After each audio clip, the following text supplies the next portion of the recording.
Peter again. Once again, welcome to my shop. You remember, those of you who are unlucky enough to watch my first video, Edge Finding Made Simple, that I threatened to do another video on aluminium welding made simple. Well, this is it. I would like to say, before I get started, that when I say aluminium welding, I am not talking about aircraft quality welding where everything has to be absolutely perfect and probably x-rayed or cut in half to inspect or something like that. I'm talking about ordinary welding where you join two pieces of aluminium together in a strong way and reasonably neat. Now, I'd like to make two comments before I start. One is that I'm not an expert in aluminium welding by far. I'd just like to remind you what an expert is. An expert is somebody who knows more and more and more about less and less and less, so they finally know everything about nothing. The other thing I'd like to say is that there is an old saying that those who can do and those that can't teach. I can't, so I'm probably an ideal teacher. Now, let's first of all consider what sort of welder you need to get if you haven't already got one. I would recommend that you get a welder with the minimum number of knobs and dials and gizmos on it. Keep it simple. If you have got a welder already, then make sure that you have a foot pedal, because without a foot pedal it's really very difficult. I mean, if you're in the middle of welding and you find that you want to have more power, without a foot pedal you've got to stop and turn the power up and then start welding again.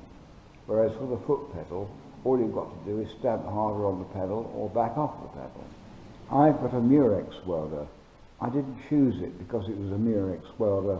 I chose it because I wanted a welder and didn't want to buy a new one, and my local welding supplier had one that had come off hire. I'd just like to go through the functions on that, which are pretty similar to most other welders. You've got an upslope and a downslope. Well, if you've got a foot pedal, you don't need an upslope and a downslope because you could do it with your foot pedal. It's got an AC balance, which, to explain it, on one part of the AC cycle, the arc goes down from the torch to the workpiece.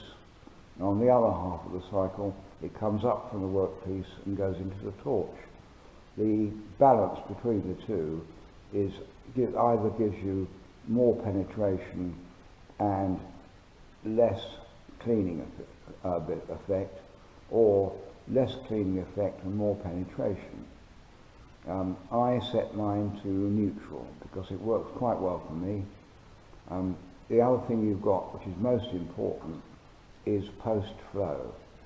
Now, this is the amount of flow of gas, shrouding gas, which goes on after you stop welding.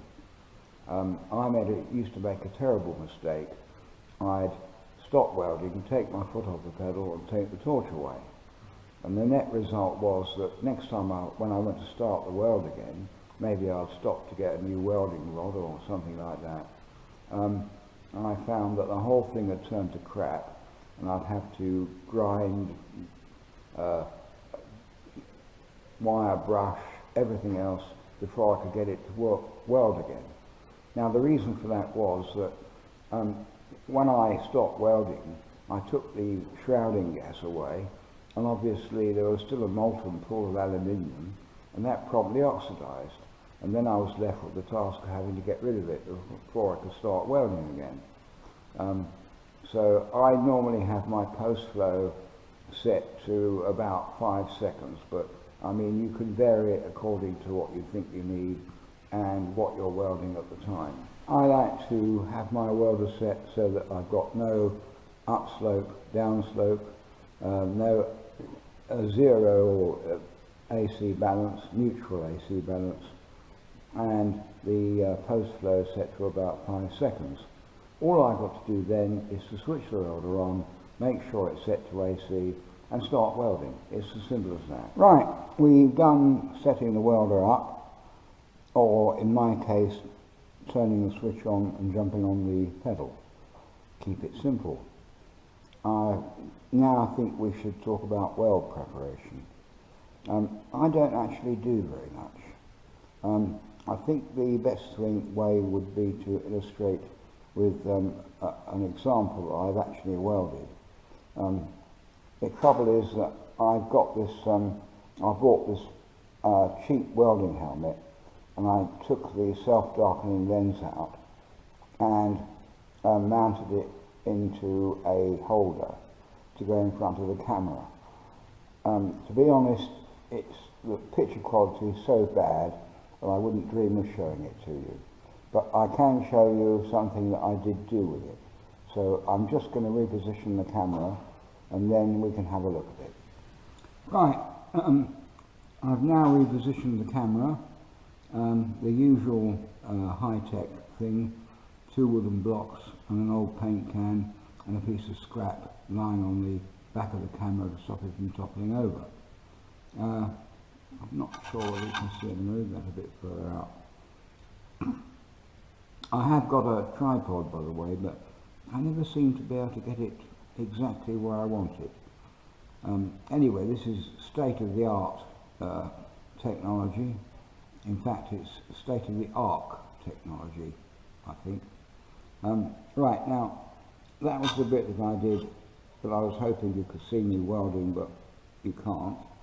You can see all round it, it was self-cleaning. I mean, this is the most terrible piece of scrap that you've ever come across. It's filthy, it's tarnished, it's got all sorts of crap and crud on it, and yet we got complete cleaning all the way round.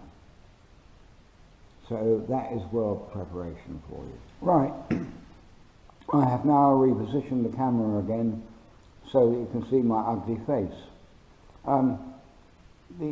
If I was going to weld something as dirty as the piece I've just shown you, I would probably give it a rub over, a quick rub over, with a Scotch-Brite pad. The only proviso with that, I wouldn't use any reagents on it unless it was actually greasy as well as dirty. Dirt we can coat with, grease we have to get rid of. The only proviso I'd make is that if you have used a plasma cutter, which I often do, to cut the aluminium, you need to make grind well back from where you cut it, because you're going to get aluminium oxide again. So always make it a bit larger than you want it, and then grind it back. That's it really, as far as weld preparation is concerned. Right, a little bit more about weld preparation. I've already said that we normally only rub it over with a Scotch-Brite pad. You may have to use a wire brush. So if you do, keep a wire brush that's A, stainless steel, and B, kept only for aluminium. When you use the wire brush, scrub all in one direction. Don't scrub in both directions, because if you do, all you're doing is rubbing the contamination back in again, which won't be very helpful. Now, tungsten grinding. You need to keep a separate grinding wheel for your tungstens. This is one that I use. It's got two grooves in it, because that's where I've been grinding the tungsten. Now, if you need to put the tungsten on that way and turn it round like that, rather than that way.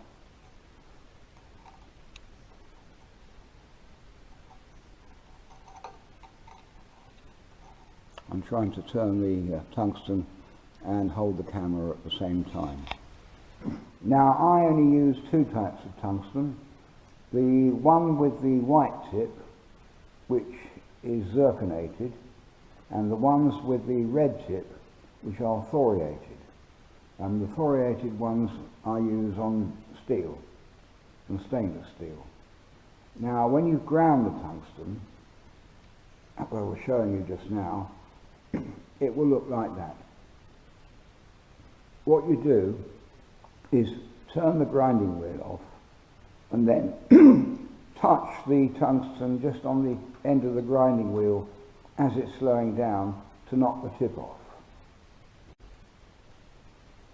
Then, when you've done that, you'll have to run it up and down on a piece of scrap at quite high power to make it a ball at the end of it. I've got one that I've been using. I don't know whether you can see that. It's got a nice coloured ball on it. Right, just a few general points really. You'll notice that I've got the tungsten sticking out very little from the ceramic. Hope you can all see that. Now that is quite deliberate and is very useful. The first thing it does is stop or make it much less likely for you to touch the tungsten onto the workpiece. And the other thing is that if you've got difficulty getting the arc started, you can put the tungsten down like that and you can gradually tilt it up and it's still not touching, rather than trying to do that with it and run the risk of it touching. So you just turn it over like that and the arc will start. Then you can lift it up and go into your normal position.